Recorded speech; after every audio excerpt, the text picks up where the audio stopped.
Oke, selamat datang kembali di Rekat Kapitalis episode ke-41. Kali ini kita akan membahas mengenai saham Bank BUMN paling murah di 10, yakni kita ambil 4 aja. Ada BRI, Bank Mandiri, Bank BNI, dan Bank BTN. Hari ini gue ditemani oleh Julio dan Sigma. Halo semuanya. Halo, Halo. Ini basically Himbara, Pak. apa Iya, tuh? Himpunan Bank Negara. Ya kira-kira itu lah ya kita singkatannya. Ya, oke, sebelum masuk ke topik, kita mau kasih tahu kalian bahwa kita ada karya karsa dan kalian bisa mendukung secara finansial untuk karya kapitalis untuk kedepannya agar terus berlanjut. Dan di karya karsa itu bisa pembayaran bisa melalui GoPay dan OVO. Dan untuk link supportnya ada di deskripsi YouTube, di episode setiap episodenya. Langsung aja kita mulai dari kinerja saham Bank BUMN sejak awal tahun 2020. Kalau kita lihat di sini memang pas April kemarin itu emang ini ya jatuhnya parah banget. Sampai ada yang nyampe 60% malah untuk si Bank BTN. Kemudian sahamnya rebound. Tapi yang ketinggalan itu justru si sahamnya BNI dan BTN. Untuk Bank Mandiri dan BRI itu udah bagus ya.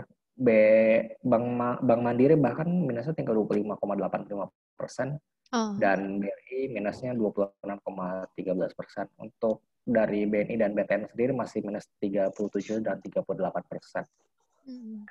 Any komentar from kalian? Kalau gue kayaknya tadi baru lihat kalau bank-bank besar itu ya emang kelihatan sih PBV-nya si BNI itu emang emang masih di bawah Rendah ya. satu, cuma 0,7 kan. Mhm. Yang paling tinggi tuh 3 kali siapa ya gue lupa antara BCA atau BRI gitu. Udah 3 kali PBV. Mandiri juga udah tinggi. Oh, BNI di situ-situ aja, Bro. Pak, Bu. Nah, ih, tadi kan lo udah bahas valuasi juga. Nah, untuk bahas valuasi kita lihat aja. Ini harga kapan, hari apa ya gue lupa deh. Kalau nggak salah 2 hari yang lalu deh. Jadi masih PBV-nya BNI. masih 0,81 ya, belum 0,07 kali. Karena uh, harga si BNI-nya masih 48,90, udah beda lagi mungkin sekarang harganya. hmm, Nah, dengan PBV BRI itu 2,15 kali.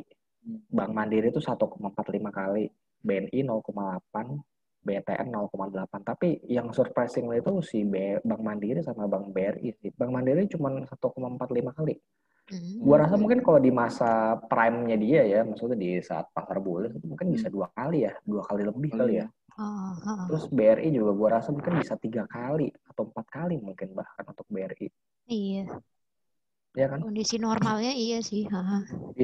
Pada saat mereka normal ya, maksudnya pada saat, dan si BNI juga pada saat normalnya nggak 0,81 ya, ini cuma 1,5 sampai 1,7, gua rasa sih kayak gitu. Mm-mm. Hmm.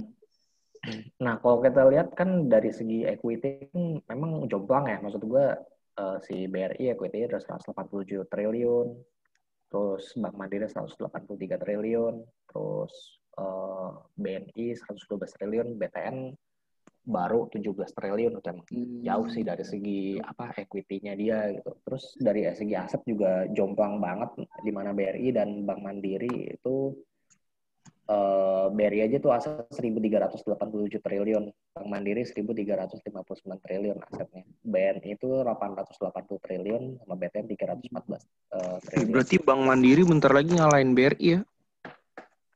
Ya hampir. Secara angka iya, Aset. antara itu. Tapi asal lo tahu ya, Wok ya, dulu tuh Bank BRI itu jauh di bawahnya Bank Mandiri. Asal lo tahu aja tuh. Dulunya itu dulu kapan nih? Pas tahun 2000-an. Awal. 2007-an lah, 2006, Oh, 2005. Itu BRI sebenarnya ketinggalan dibandingin Bank Mandiri. Waktu itu kan Ya. Bank Cuman Mandiri kenapa? udah settle kan sebagai bank, Ya, ya. ya meskipun dia bank baru, cuman orang korporasi kan semua di sana kan waktu itu kredit sama dia.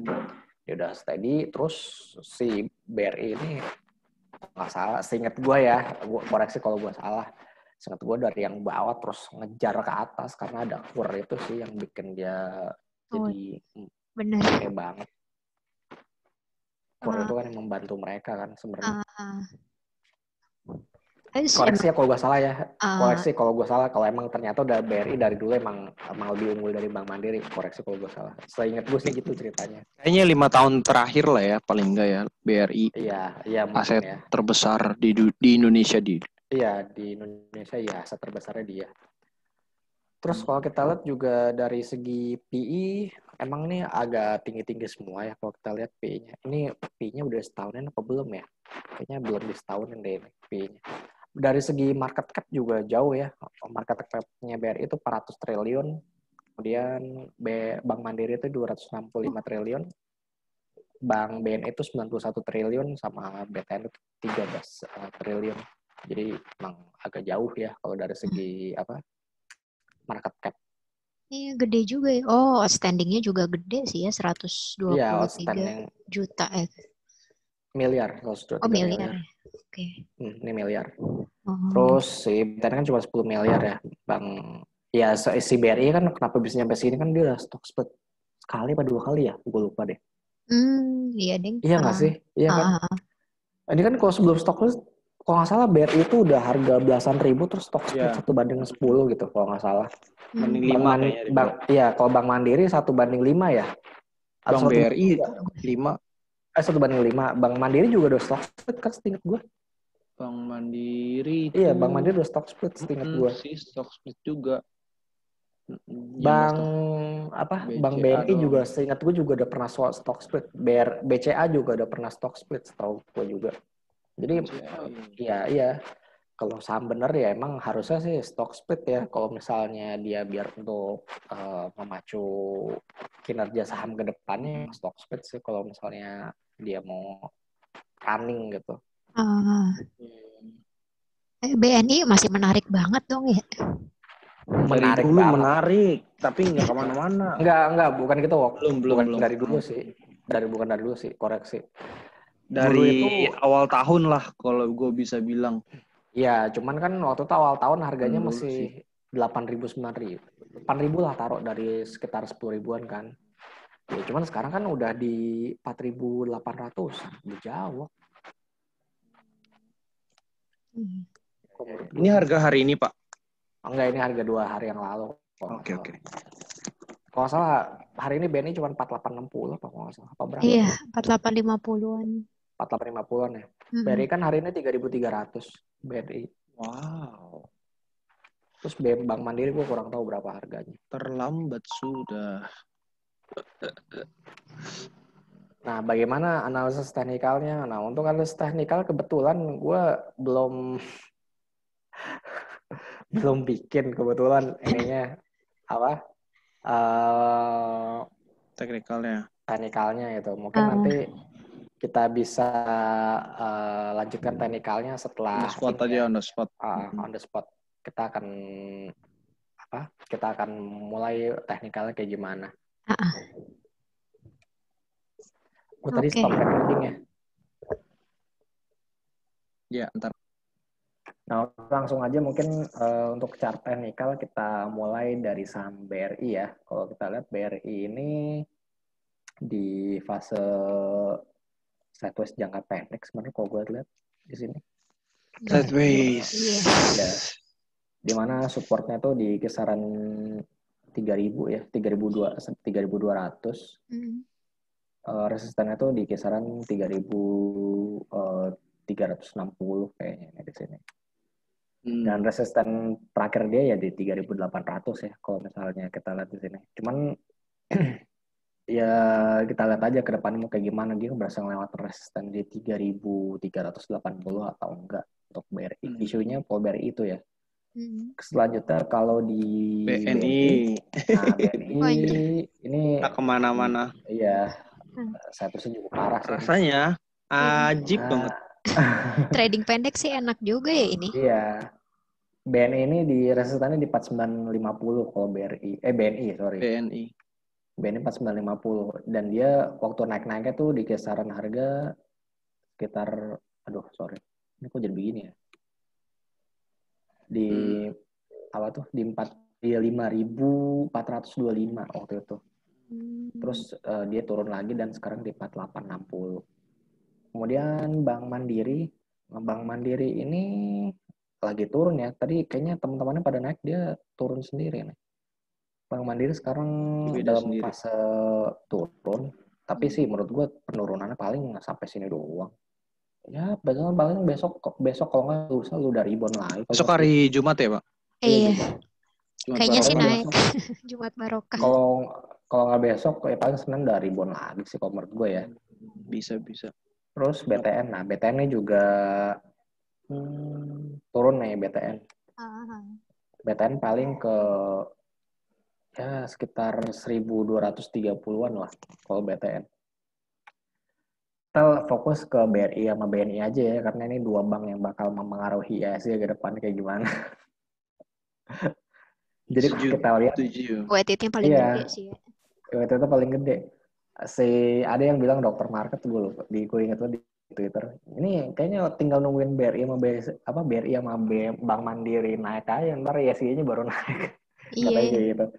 Dan emang kenyataan sih bener kayak begitu ya. Kalau kita lihat kan hari ini si BRI naik 1,9%. ISG-nya cuma minus 0,3 apa berapa tuh tadi tuh. 0,0 berapa itu? Berapa? Gue lupa. Jadi hampir sideways lah bisa dikatakan. Ya sebenarnya saham-saham yang lain turun, cuman karena saham bank BRI-nya naik dan bank BCA ya tadi juga naik, makanya jadi kayak semacam ketahan gitu sih penurunan ISG-nya kalau gue lihat. Iya, Nah, ISG-nya sih menarik nih kalau per hari ini ya. Iya, Menurut gue sih ya, besok ada mulai rebound juga sih. rebound ya menurut lo ya. Oh. Oh ya, ISG cuma minus 0,1 ya tadi. Iya, tipis banget. Itu udah bukan minus sih sebenarnya, itu cuman ya geli-geli doang tuh. Nah, kalau kita lihat sih mungkin ISG satu sini pertama mungkin nungguin data GDP ya yang bakal diumumin di tanggal 5 November nanti. Terus juga tanggal 2 November itu ada US election. Itu yang akan mempengaruhi juga. Tanggal berapa, Bro? 2 November. Tanggal 2 November. Wah, US election lagi tanggal ya? 2 November. Iya. Cepet ya. Dan udah 4 tahun yang lalu coy.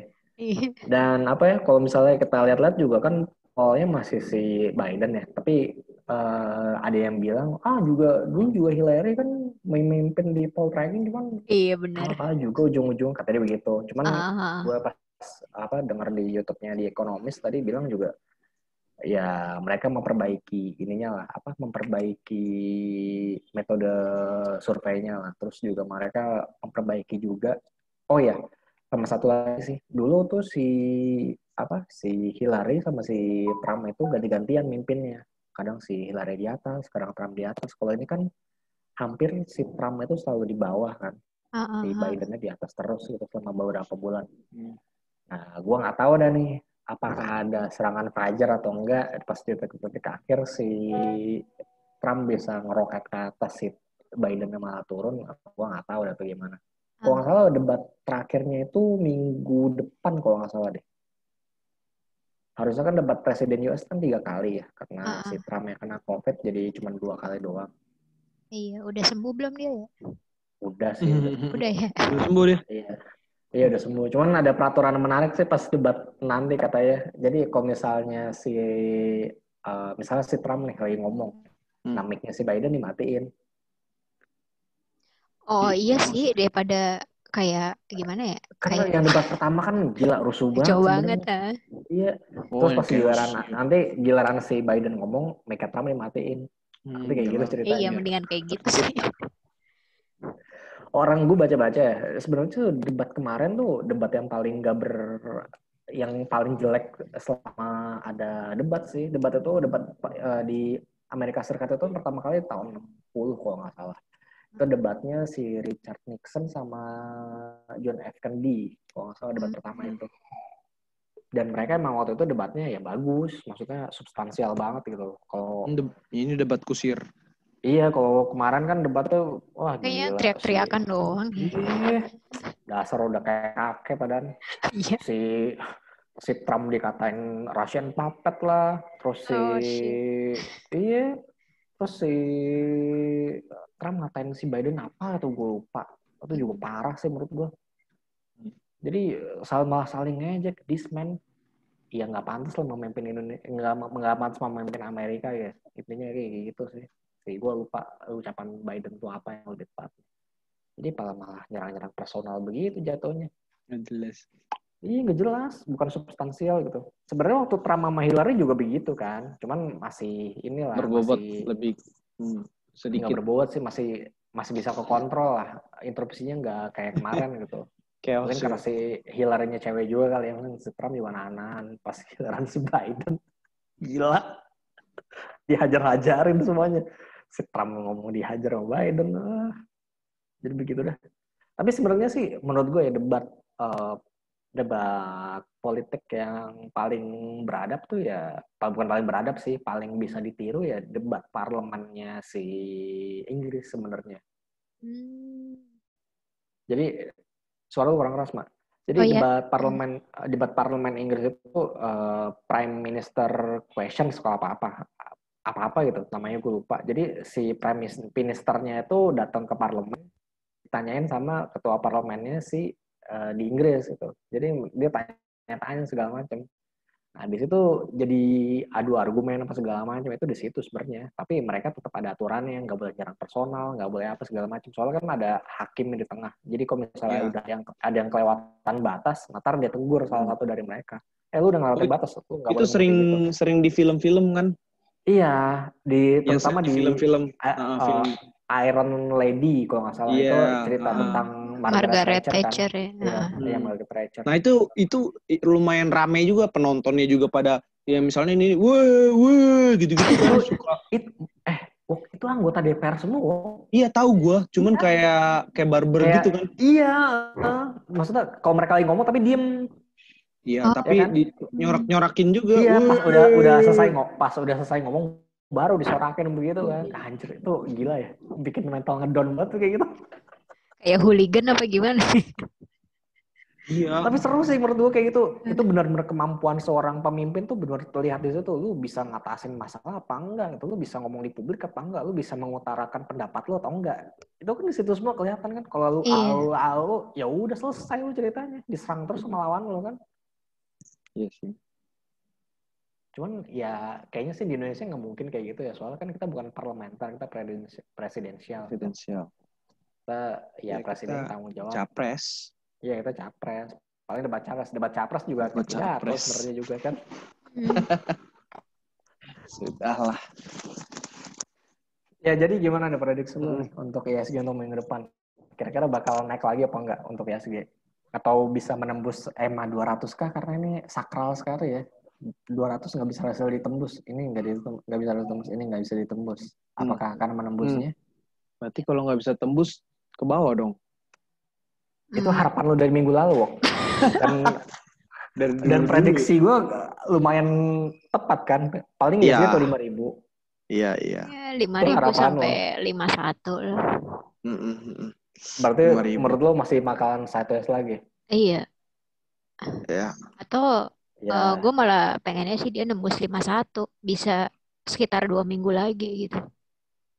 Berarti beli dong sekarang. Tergantung. Lumayan. Ya, terserah masing-masing. Sekarang berapa sih? 5.100 juga? 5.090-an. 5.092 lah. Gue udah full banget. Gue udah cash hampir nggak ada sih. Wih, gila. Gokil. Lu juga kan? Iya, lu juga kan? Iya, sama. Gokil. Ini pilihannya nih antara lu ketinggalan kereta atau enggak lu bisa dapat untung gede sih, intinya itu aja.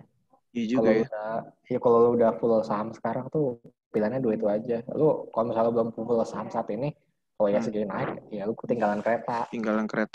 Kalau lu nggak beli apa ya kalau sekarang. Cuman kalau misalnya lu belum punya, lu harus bisa berani ambil keputusan. Lu gunain dana lu setengah, 75%, sisanya 25% nanti kalau misalnya ISG turun lagi. Ya kalau misalnya lu masih kurang berani sih, ya sesuaiin aja sama kemampuan lo. Tapi menurut gue masih kayaknya nggak lama lagi bakal break ya ke atas ya. Gue sebenarnya masih ngarepin kayak tektokan gitu buat yang ngurangin average dikit-dikit juga sih. Oh gitu. Tapi ya ininya naik gitu. Iya. Kecenderungannya naik. Dari bawah. Tapi dari kelihatannya sih emang Ya kalau misalnya tidak ada aral melintang ya mungkin pas Pilpres US selesai ketahuan siapa pemenangnya ya mungkin Iya juga ya, Demokrat katalis ya. lari atau di mana gitu. Bisa ada Iya. katalis ya. Iya bisa ada Entah katalisnya dari katalis ke situ atas apa kok. ke bawah gitu. Iya. Hmm, Tapi menurut gue sih di US siapapun pemenangnya ya sih naik-naik aja sih menurut gue ya. Menurut gue Iya, gue sebenarnya butuh cenderung pengen Trump yang menang aja lah. Ya walaupun kayak kenapa lo? gitu ya. Kenapa lo? Pengen dia menang? Ya kayak apa sih biar ya karena kondisinya tuh kayak lebih lebih bukan lebih pasti Terus sih, lebih kayak lebih lebih kelihatan aja udah tahu gitu. ya, udah Uh-uh. kelihatan aja meskipun orangnya luar biasa ngeselin, negara lain direcokin apa segala macam ya udahlah ya. Iya. Ya namanya Tapi juga menurut gue ya, kapitalis sih. iya. Tapi menurut gue ya, ini kan Trump ini kan sekonservatif kan orangnya, maksudnya Ternyata. believe in God, menolak LGBT segala macam. mhm. Menurut gue sih ini patokan leadersnya di dunia sekarang gitu. Kalau misalnya Trump bisa mempertahankan sampai 4 tahun ke depan, pemimpin-pemimpin konservatif yang lainnya itu juga akan bisa sustain ke depannya dalam pemilu selanjutnya kalau misalnya dia ada election gitu. Model kayak si di Filipina siapa namanya? Siapa ya? Duterte, terus di Oh. Brazil ada Jair Bolsonaro, itu kan konservatif tuh. Terus di Turki Erdogan, itu kan orang-orang konservatif yang memimpin di belahan dunia lain gitu. Atau enggak si Boris Johnson. Boris Johnson kan juga ke UK. konservatif gitu kan. Ya UK. Itu jadi patokan pemimpin-pemimpin di dunia lainnya pas si Trump naik kan semuanya langsung pada naik. Bolsonaro naik, terus si di Inggris siapa namanya tadi? Gue lupa. Di mana? Boris Johnson naik. Padahal tuh Boris Johnson tuh apa ya, politisi paling diejek-ejek se-Inggris lah sebenarnya. Cuman dia jadi prime minister kan karena kekonservatifannya itu kan. Karena partai yang memimpin sekarang konservatif, bukannya partai buruh kalau di Inggris. Oke. Baru tahu. Jadi ya prediksi gue ya mungkin ya sih ya makanya akan 1S dulu untuk minggu ini. Mungkin minggu depan baru bisa Belum jebol naik ke atas ya. Iya belum. Untuk minggu ini sih belum. Minggu depan mungkin belum ya. 2 minggu lagi mungkin bisa sih untuk naik ke atas. Kalau Julia mungkin masih mengharapkan ke 4.900, 4.800 ya. Siapa yang benar? Aduh. Iya nih kita bener-bener bertolak belakang banget. Gue 100% cash, lu 100% equity. Iya, benernya. Dan mungkin itu aja dari gue, Sigma sama Julio. Jangan lupa untuk follow Twitter kita di Rakyat Kapitalis. Kalau ada pertanyaan bisa email kita di rakyatkapitalist@gmail.com. Jangan lupa untuk subscribe dan like akun YouTube Rakyat Kapitalis. Jangan lupa dengerin podcast kita di Spotify dan Kureo di Rakyat Kapitalis. Gue Farhan, Julio, dan Sigma pamit undur diri. Kita jumpa kembali di episode berikutnya. Bye-bye. Bye.